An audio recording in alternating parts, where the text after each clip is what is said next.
Hi, today I'm tasting the Benromach traditional whisky.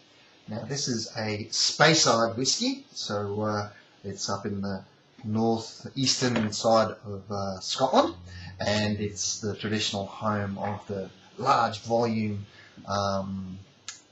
distilleries where they make lots and lots and lots of really great single malts.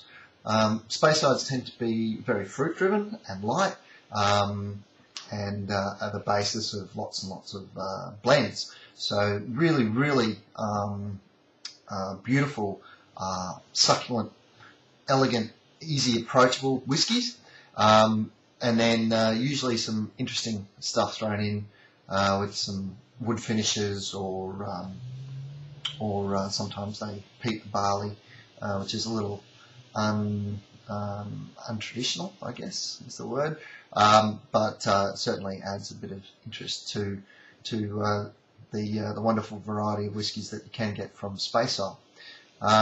It's got a really rich concentration of distilleries. There's about 60 distilleries in a very small area, but there's lots of rivers that run through Speyside, and as a result there's lots of little valleys, glens, so there's lots of good hidey holes where distilleries could be set up to avoid the excise master coming around and collecting the excise tax. So it was a great place for the Scots to set up their little distilleries hidden away in the glens, and as a result it's sort of the engine room, I guess, for whiskey coming out of Scotland.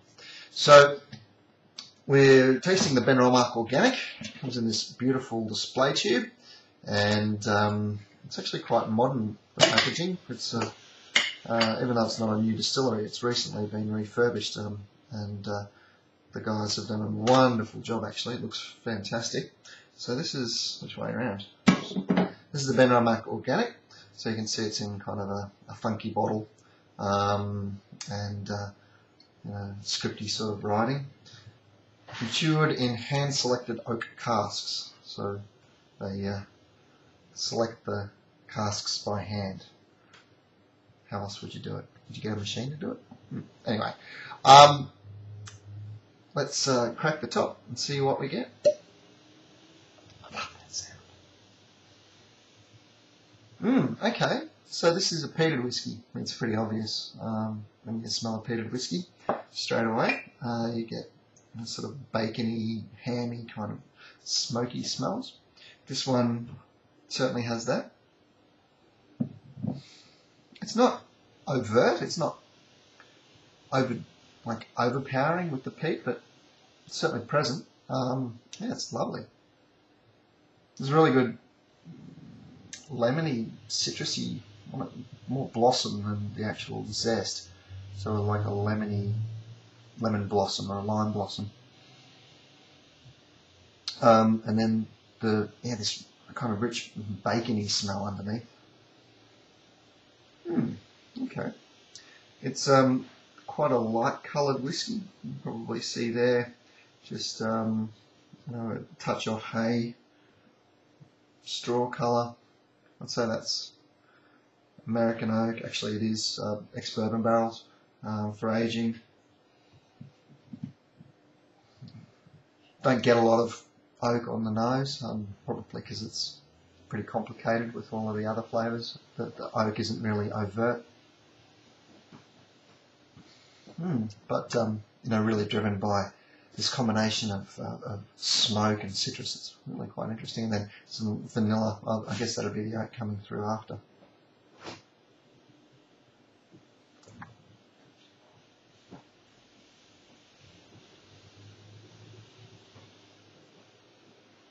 What an amazing blend of flavours. So there's this initial sweetness, which I guess is typical of Speyside. You get a really beautiful, almost barley sugar sweetness, and then an astringency, which is from the citrus that we can pick up on the nose, overlaid by the smoky bacony flavour. It's almost like a bacon fat flavour running over the top of these two flavour streams of citrus and sweetness. So it's like sweet and sour with a layer of bacon over the top. Yeah, and a beautiful length. It just keeps on giving. There's some nice vanilla-y flavours coming through now. And yeah, a really complicated whiskey actually. Lots and lots of flavour in there. Yeah, really fascinating.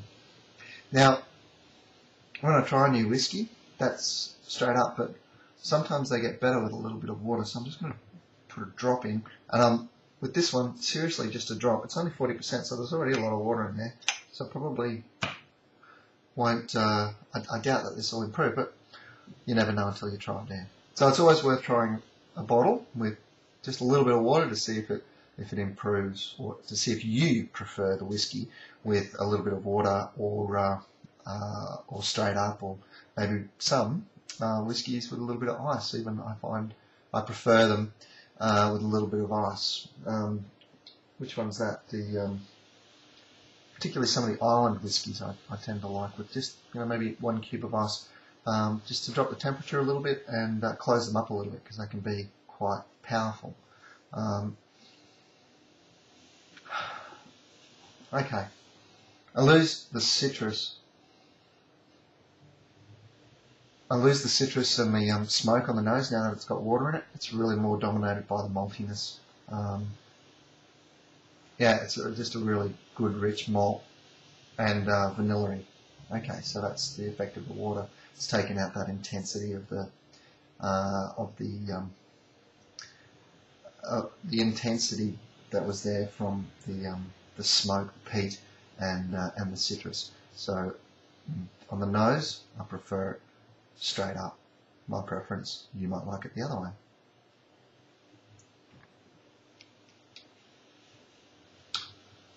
Yeah, and again, it's washed out, I think, with the water.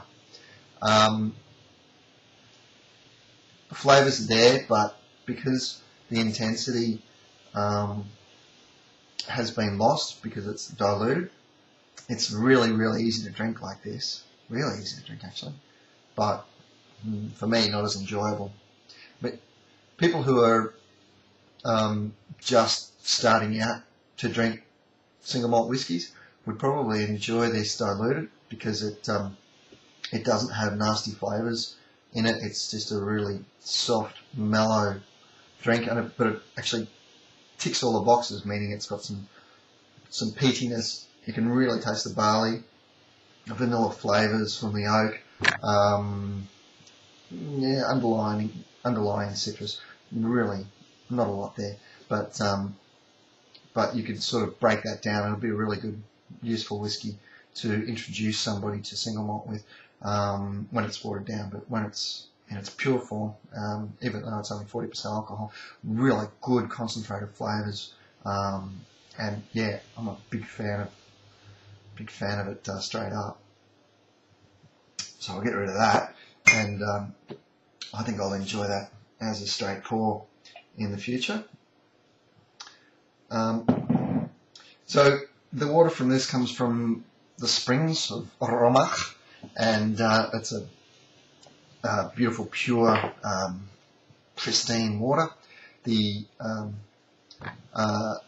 And that probably adds a little bit of minerality to it as well. I'm kind of getting some really nice mineral characters coming through on the palate too. So look, I'm a bit surprised at how good that whiskey is actually, considering that it's pretty reasonably priced. That's about $70, and I think that is crackerjack value for money. Yeah, really, bang for your buck.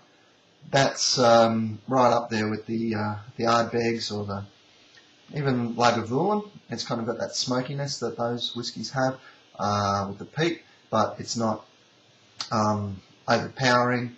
It's all in balance. I think the oak is better than this, than in the Ardbeg, for instance. It's a winner. Give it a try. You can get it on at singlemalt.com.au, and it's available there for $79.99. We'll post to you anywhere in Australia.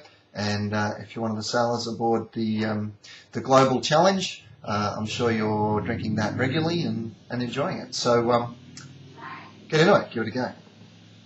Andy Anderson, signing off.